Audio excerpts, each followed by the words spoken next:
George S. Patton shoved the door so hard the brass plaque rattled and the cigarette ash trembled on the edge of his lip.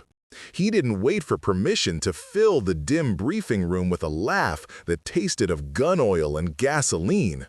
"By God," he shouted, throwing a hand across the map-strewn table, "I could win the Pacific, too."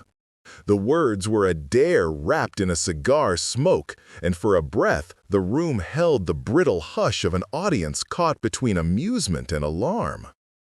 Wait, before the next revelation unfolds.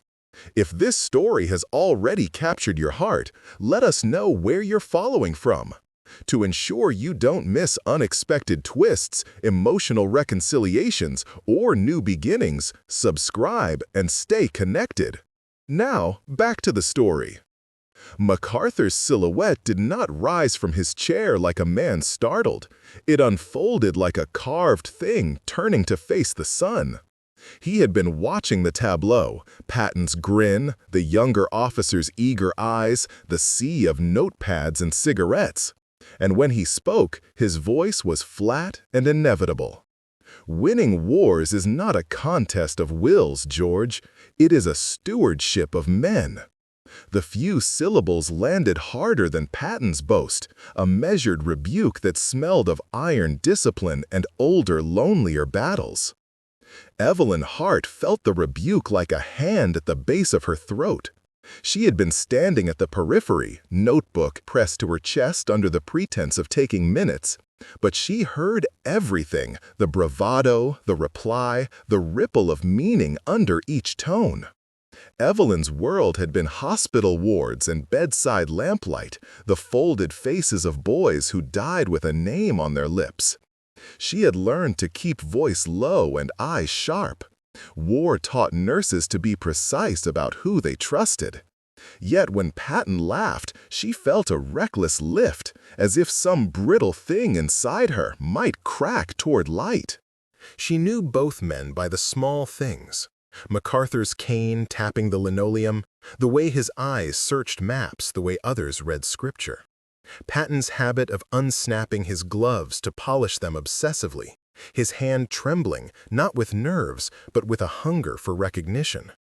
The two generals were myth and thunder in uniform, and Evelyn was a civilian thrown between two storms. An army nurse reassigned as a war correspondent to MacArthur's staff, given a desk that smelled faintly of oil and coffee, asked to keep an ear to the ground and a heart that mostly refused to be pried open. Patton's grin softened then, inexplicably, when he caught Evelyn's face across the table. It was an expression at odds with his thunder, an instant where the armor fell and something vulnerable glinted in its cowl. Patton could be incandescent and reckless, but his boast had a private currency. Letters folded in envelopes, written late in tents and at midnight desks, lines that spoke of a man who missed wine and the quiet of a garden as much as he missed victory. Evelyn kept those letters tucked deep in the bottom drawer of her bureau, a contraband tenderness against the businesslike mind of the reporter she had to be. MacArthur watched that exchange, not unseeing. His retort to Patton had been public, crisp, a reeled restraint of command. But there were unpublic ripples, harder things MacArthur could not afford to say, and a loneliness he hid behind medals and standards. He was legend enough to be lonely without apology, sculpted by reputation and the enormous commerce of expectation. He carried the island-hopping mandate like a sacrament and the island dust under his nails. To him, men were instruments of policy and souls to be kept from breaking. When he said stewardship, he meant it, the word capable of saving or silencing, of opening a wound or closing it. Tension tightened, threaded with danger. Patton's audacity was not merely ego, it was a flare that could light the desperate rooms of strategy or burn fragile alliances. The Pacific operation on the table demanded coordination with admirals who distrusted land commanders' appetite for risk, and with air forces whose pilots feared being ordered into impossible gaps. MacArthur's voice carried the weight of coalition politics. Nimitz's calm, Halsey's temper, Marshall's steady presence in the background, and his stewardship had to balance tact with ruthless clarity. Evelyn stood there, the pivot nobody acknowledged. She knew what a public humiliation could do to a man like Patton.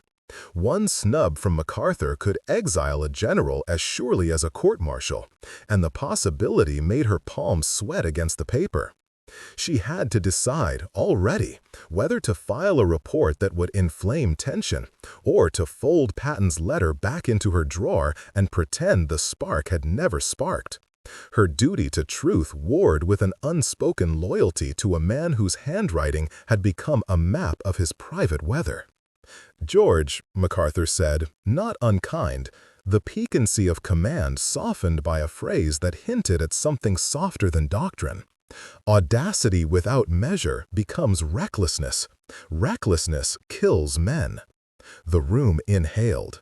Patton's smile tightened, the challenge renewed. Evelyn's heart thudded, a stubborn animal. She understood then that the coming days would demand choices that would shape not only tides of war, but the fragile arch of human hearts. Evelyn felt the floor tilt under that last velvet-edged line.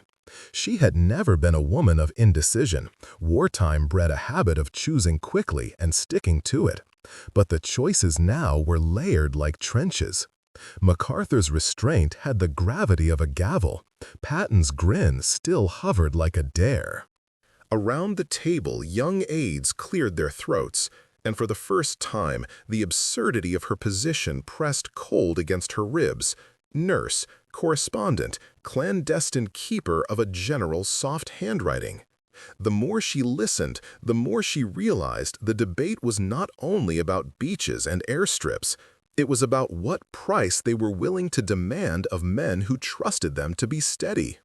Patton stepped forward then, hands flat on the edge of the table, eyes suddenly corrugated into something sharp.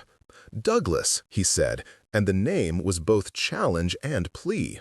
He rarely used first names with equals. When he did, it meant the armor had thinned, and he was testing the fabric. "I ask for an opportunity, a theater to prove that speed and teeth can be aligned with strategy. Don't turn me into a museum piece to be admired from a distance." The room hummed with the echo of metal scraping. MacArthur's jaw did not move much, but the way he tapped his cane twice, soft, precise, sent a staccato through the air. "Opportunity must be married to oversight, George. You ask for theaters. There are admirals who will not lend their decks to unchecked experiments. The coalition cannot be gambled upon one man's appetite for glory." His voice was an instrument shaped to command, but there was a softness that ached in the hinge between his words. Evelyn heard it. She heard the man who kept a child's photograph in a locked drawer somewhere beneath his uniform, the man who reread casualty lists as if inventorying souls. Patton's nostrils flared. "Then give me the dance, not the theory. Let me take a landing with armored support. Let me show that mechanized force can make the sea less whoever's preserve. I'll not squander lives. I ask to save them faster." His hand sketched the air, impatient, incandescent. He was a lover of kinetic proofs. If he could move metal faster, if he could seize a flank before the enemy could breathe, then the calculus of blood might shift. Evelyn found herself stepping nearer without meaning to, the world narrowing to the faces lit by the war room lamps. She could see the fine lines around MacArthur's eyes, cracks where command had etched fatigue, and the small scar at Patton's lip that made his smile both dangerous and boyish. She wanted to tell them both what they could not allow themselves to say aloud, that bravery unclothed without care could become sacrilege, that caution without courage could become cowardice, but saying it would be a betrayal of role, nurse to soldiers, correspondent to truth, that straddled a thin wire. An aide cleared his throat and slid a packet of intelligence toward MacArthur. The papers were brittle, small print, like the heartbeat of a calculation that would not be wrong by much. Nimitz had sent a terse cable about carrier vulnerability. Halsey's name was scrawled in the margin with a note about weather and risk. The coalition's delicate lattice threatened to unravel at one reckless pull. MacArthur's eyes flicked to Evelyn then, an almost imperceptible acknowledgement that she was a variable he had not initially accounted for. He did not trust sentiment to sway policy, but he did monitor its currents. He had noted Evelyn's interiority once before, in the blunt stare she gave a casualty report on his desk. She had learned, quickly, that MacArthur watched what others missed. "You will be stationed in operations if this proceeds," MacArthur said finally, voice flat as ledger ink. "I will need reports, not manifestos. You will dispatch field notes through channels." There was an edge. MacArthur was assigning Evelyn a role not to silence her, but to harness her voice into the machinery of command. It was both an honor and a constraint. Evelyn swallowed and felt the familiar tug of duty. She had wanted to be at sea, near the sound of battle, but not as pawn or censor. Patton's hand paused mid-gesture. "And if I fail?" His question was not bravado then. It was a raw, unknotted fear peeking from a mask. Evelyn's breath caught. She had read those fears in the small curvatures of his handwriting, an admission that every charge could be a fault line, every plan a tomb for the brave. Then MacArthur, quietly, almost as if confiding to himself, said, "If one fails because he is reckless, we can bury him in the archives of error. If he fails because no one saw the breach until it was too late, we fail a generation." The sting in his voice was real. He was, despite his public dignity, someone who kept a ledger of avoidable deaths. The charge he bore demanded fewer crimes of impulse and more of stewardship. Patton's shoulders tightened. Silence fell, a net that caught the room's heated air. Evelyn felt the gravity between them. One man was the roar, the other the foundation. She recognized her dangerous spot again, a hinge that could loosen either praise or prison. How quickly these two great men's orbits could fracture under the strain of an operation that asked them to cohabit the same frame. Outside the window, a thunderhead moved over the harbor like a slow, dark promise. The lamps in the briefing room cast long shadows that stretched over maps as if drawing their own borders. Evelyn's correspondent instincts warred with her nurse's training. Report the drama, but not if it would make men pay with blood. Her fingers curled around her notebook until the paper creased. Somewhere inside the pages, the letters from Patton rustled like an accusation. "We will draw a plan," MacArthur said at last. "A joint exercise, limited scope. We will test the hypothesis. Admirals will sign off. If you cannot work within the structure, George, then you will not be ready for the war we must fight." The words were both an invitation and a gauntlet. Patton's response was a laugh that was less a laugh and more a released breath. He accepted because he could not do otherwise, but the acceptance tasted of coal, sullen, proud. Evelyn exhaled a breath she hadn't known she'd been holding. That evening, in the cramped room she had come to think of as the only honest space she owned, Evelyn unlocked her drawer and took out Patton's latest letter. The ink had bled slightly where his hand had trembled, and in the margins he had drawn a tiny, ridiculous sketch of a tank like a child's toy. She smoothed the paper with reverent fingers and understood with a hammer-quiet certainty that she stood between two modes of love, one that insisted on spectacle, one that demanded guardianship. She had to write her report. She had to be honest about risk, but she also had to decide whether to slip the letter back into its secret crevice or forward it to MacArthur, to let stewardship see the heart beneath audacity. The tiny sketch of the tank stared up at her like an accusation or an invocation. Outside, waves kept striking the harbor with a persistence that felt like a clock counting down. The choice before Evelyn was not abstract. It was immediate, bloody, and intimate, an impossible ledger between duty and the ache of feeling the pulse of two men whose lives she had, in small ways, begun to hold. The drawer closed like a verdict. Evelyn held the letter an extra second, feeling the roughness of the paper through her fingertips, Patton's handwriting indented like the tread of a boot. And then she did the thing that would change the angle of everything. She copied a single passage into her field report. Not the childish tank sketch, not the flirtatious aside, but the line where Patton admitted, in a hand that went smaller where the words mattered, that he feared losing myself to the roar. She typed it in the terse voice her superiors expected, and then, with a breath that tasted of salt and iron, she sent the dispatch to MacArthur's operations desk and to no one else. The next morning, the harbor was a sheet of quicksilver, and the air smelled of diesel. Orders moved like undercurrents.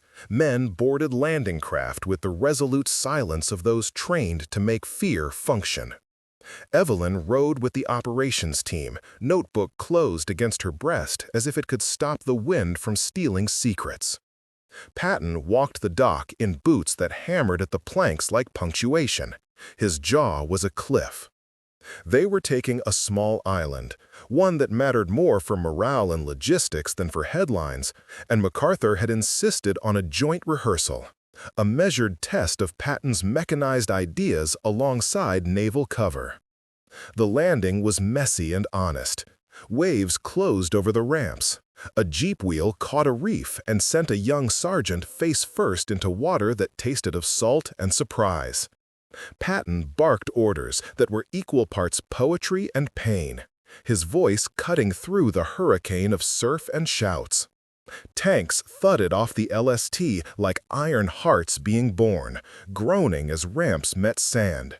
For a full long instant, it seemed the experiment would yield its secret: speed married to protection, metal and men tamed into an efficient machine. Then the reef struck twice. A naval support ship miscalculated the current, and a destroyer's wave sent shrapnel of spray and shudder through the assaulted beach. An ammunition carrier that had been positioned to provide overwatch struck something submerged and lost power, listing as men shouted for wires and pumps and miracle.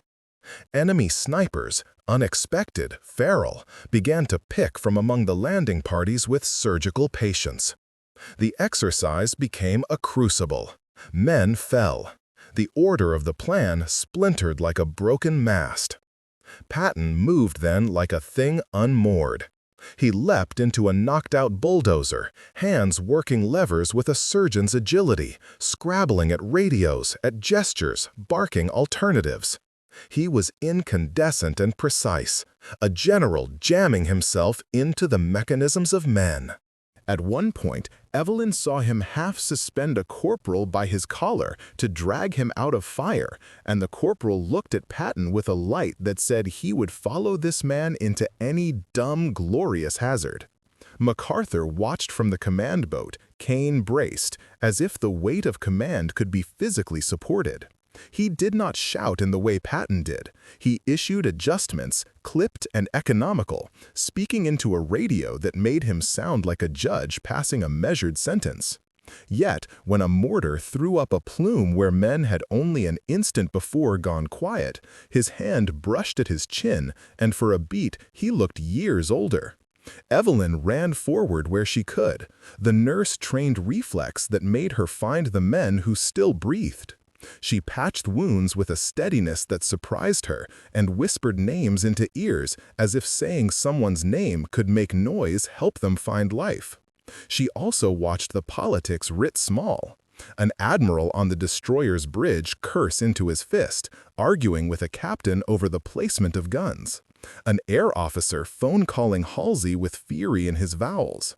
A junior aide scribbling frenzied notes that would be chewed to pieces by consequence. By midday, the tally was a ledger of bruised bodies and sharper things. 2 killed, a dozen wounded, a damaged LST still limping back toward the harbor, and an operation that had bled more than any rehearsal should. In the smoke and salt and the smell of cordite, blame found its teeth. Patton pointed at tanks, Patton pointed at currents, MacArthur pointed at the calculus of coalition. Each accusation was a small blade aimed at the trust that kept the alliance whole. Patton, when he found Evelyn near a kerchief-strewn casualty tag, did not look like the man who'd stormed the ramp an hour before. His face was raw, not with defeat, but with a private grief that was almost a confession. "Did they read it?" he asked, voice stripped of bluster. Evelyn looked at him, and the letters he had written unspooled in her mind like a film. Midnight confessions, jokes that softened when ink hit paper, a fear of being remembered only for spectacle. She thought of the phrase she had copied into her report, then nodded. Yes, it was a small lie and a necessary one. Yes, they had read it, but they had read more than the fear. MacArthur had read the admission as a diagnostic and a weapon. Patton's laugh was brief and jagged. "And now?" "Now," Evelyn said, "they make heart rates into doctrine, or they bury them in minutes." Her hands were steadier than her words. "You need to show them you can temper the flame." He stared at her, and for a long moment his eyes were an accusation and an invocation. "Show them?" he echoed. "Or show you?" Before she could answer, MacArthur's voice crackled over the field radio, a tone Evelyn had learned to read like a tide. "George," he said, "control is not a shackle. It's the way we keep men alive. Use it." The grammar of command carried no tenderness, only the fact. Patton's shoulders rose as if to meet it, and then sagged as if the weight was a mantle he had to learn to hold. Night fell like a blanket of coal, and every man slept finally, wrapped in ponchos and the brief hush between alarms. Evelyn sat beneath the sour moon and wrote the report that would go to Washington and to desks that smelled of policy and paper. She wrote the facts and tried to work love into ledger lines without making it treason. Her pen trembled only once, when she considered whether the men she loved most would forgive her for turning a private line of ink into a public lever. Somewhere in the dark, Patton whispered into the air, not to her, but into the night that had swallowed a day of glory and guilt. "If I break, let it be in service, Douglas, not in spectacle." It was both vow and plea, and it landed on the water like something that might bloom into mercy or drown in rebuke. Patton moved through the night like a man who had swallowed the sea, silent, heavy, and certain that anything he touched might either float or drown. The after-action had become a demand: recover the wounded left in a sliver of reef where the tide had lied. MacArthur did not come himself. He sent orders that read like a rope thrown taut, precise, unavoidable. "Recover them," the dispatch said. "Bring every soul you can." Patton took it as a command and absolution.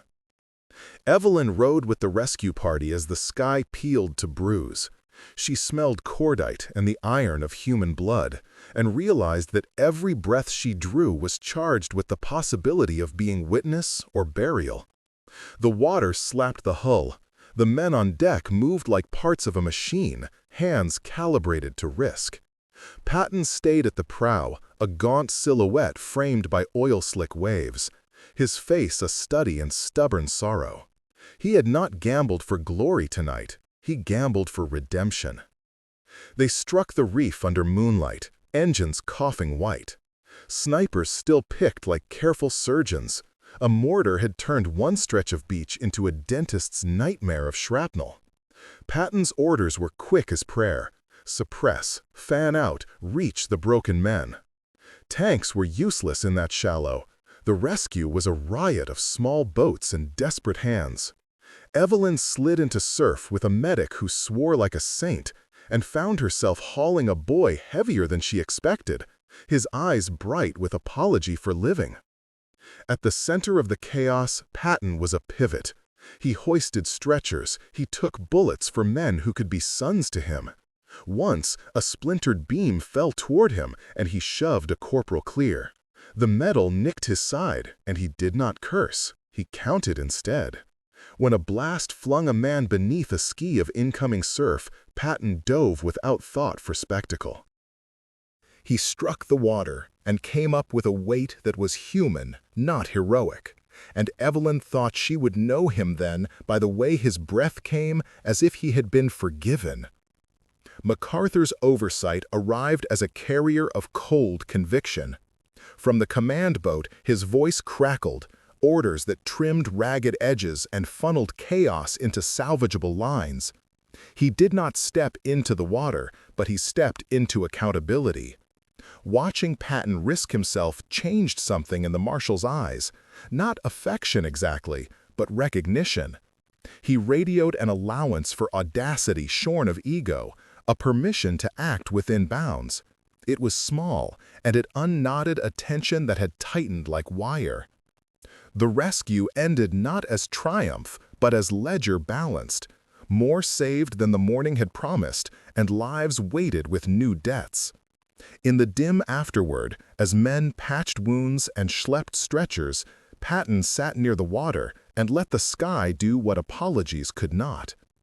Evelyn knelt beside him, hands still smelling of salt and bandage, and laid one palm on the hollow under his ribs where fear had been lodged. "You could have been killed," she said, voice thin with relief and accusation.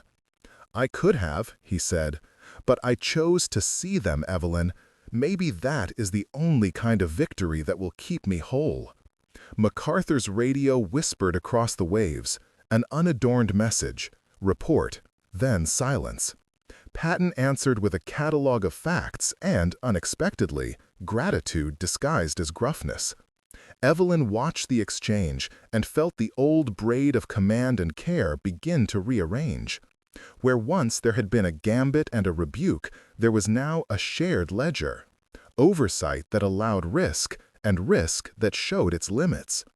When dawn came, it found Patton and MacArthur on the same narrow pier, two figures who measured out power like two men measuring a fallen mast to see what could be rebuilt. Patton, bandage peeled aside and soaked, looked less like thunder and more like a man who had finally learned the contours of his own mercy. MacArthur, cane tapping once, met his gaze with something that almost reached tenderness. Evelyn left them there, the sea's hush keeping their faces in relief. She carried her report like a prayer folded for safekeeping, truths that had been sharpened by action, now steadied by redemption. There had been cost, yes, but in the salvage there was also the beginning of a promise. That audacity could be married to stewardship, that love might be forged on a beach and tempered in duty. She walked back toward the harbor, the morning light bleeding into paper and cloth, convinced that what had been claimed in fire could, with careful hands, become reclaimed in soft mercy. The harbor breathed like a living thing, and the three of them found themselves pulled, inexorably, toward its long quiet. The morning that followed the reef rescue was a workday of small reconciliations rather than speeches. Supplies inventoried, logs corrected, apologies exchanged in tones that were not meant for dispatches. MacArthur called Evelyn to the pier and asked for her assessment in a voice that had shed some of its ledger coldness. She told him plainly what she had always known, that men needed both orders and someone who would see their fear and name it, then offered him what she had withheld, a recommendation that Patton be given limited command with a council of oversight, that his units be paired with naval liaisons and air coordinators until the habit of temper was steadied into doctrine. He considered the proposal, the cane tapping a slow punctuation, and for the first time she heard amusement beneath authority. "Bring me men who will hold his fire with him," he said. It read like a delegation and like a benediction. Patton accepted the arrangement the way a man accepts a wound dressed, grudgingly and with trust. He did not love the word oversight, but he came to understand it as companionship in resolve, not shackles, but scaffolding. The months that followed were not a neat arc, but a slow burn, a retraining of reflex. He learned to ask for confirmation before a charge. He learned the economy of listening to a naval captain's warning and the humility to adjust a plan because a pilot's eye had seen a current he had not. He still raged at stalled bureaucracy and still laughed too loud at mess halls, but when an enlisted man saluted him now, there was less performative thunder and more steady recognition. He began, in small private ways, to temper spectacle into service. Evelyn changed too. The drawer that had held Patton's letters was emptied of secrets and filled instead with reports and proposals she used to argue for better evacuation protocols, for integrated command briefings that included nurses and chaplains. Her voice carried now not merely the tenderness of a witness, but the authority of someone who had made pain into policy. She did not, in the end, give herself wholly to either man. She loved both in different keys. Patton with a dangerous kinetic ache, MacArthur with a slow, grave devotion. And she chose a third loyalty, to the men whose lives the two generals directed. That choice was a kind of love, too, practical and deep. On a day when the sky unclenched into a clear blue, the three of them walked the pier together, the sea laid out like a ledger of light. MacArthur's cane marked the rhythm. Patton's boots kept a staccato beat. Evelyn's steps fell between, a bridge. They watched a transport ease away, its belly full of men going into a kind of necessary danger. Patton's hand, when it found Evelyn's for a single private second, was calloused and honest. MacArthur's nod held a rare softness. No grand pronouncements were made. There was no triumphant music. Instead, there was the modest miracle of trust rebuilt, tested, scarred, and durable. As the sun lifted, gilding steel and water, Evelyn let the morning fill her chest with something like peace. The war would go on. Orders would still cost lives. Audacity and stewardship would continue their uneasy marriage. But on that pier, the three of them stood in a fragile accord, a general learning mercy, a marshal leaning into care, and a woman who had learned to translate both into a steadier world for soldiers.